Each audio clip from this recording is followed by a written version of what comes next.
Well, we've been doing these engines from the 1960s. I see another one. So on. This one is an American-made model, and Bowser,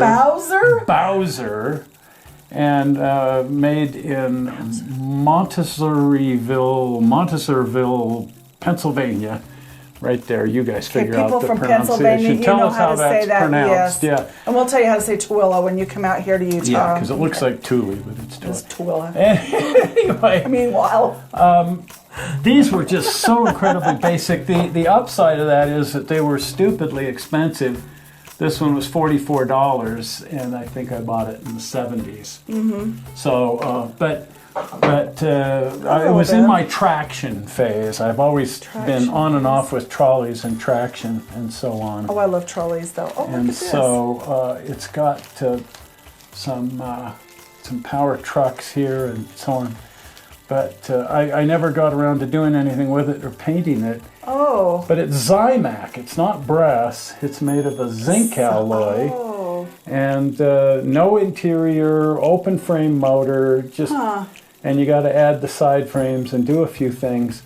But I just thought, you know, these are just neat. And it's still indicative of an era, a time, and a place in the early days of... Well, I shouldn't even say early days, because HO model railroading goes clear back into the 20s and 30s. It does. But nobody was really doing it.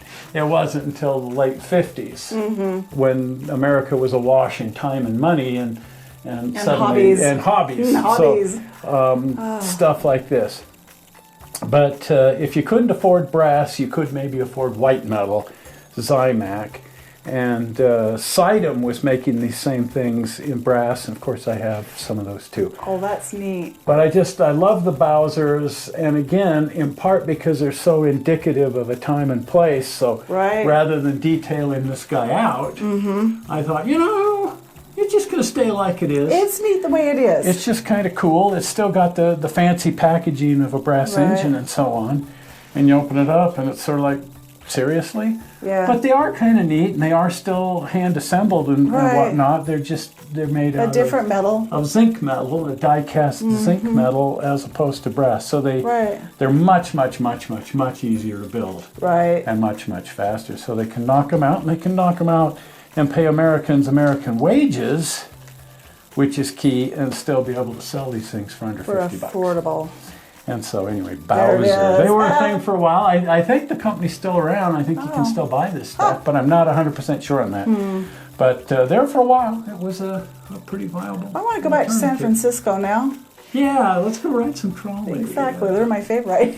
we have trolleys in Salt Lake, but no old trolleys. The old trolleys are the best. Ours are modern. We want to go ride some old trolleys. Yes, so with the bell. Let's go do that. Yeah, let's get on back to San Fran. Well, while we're riding the trolley, do subscribe. And the easy way to subscribe is with the blue button. Are you ready for the blue button? Zoink! Blue button says subscribe. Well, we're not sure how you found this movie on the internet. We hope you didn't find it boring. And we will see you here on Sunday with the regular show. We'll see you. Bye-bye. Bye.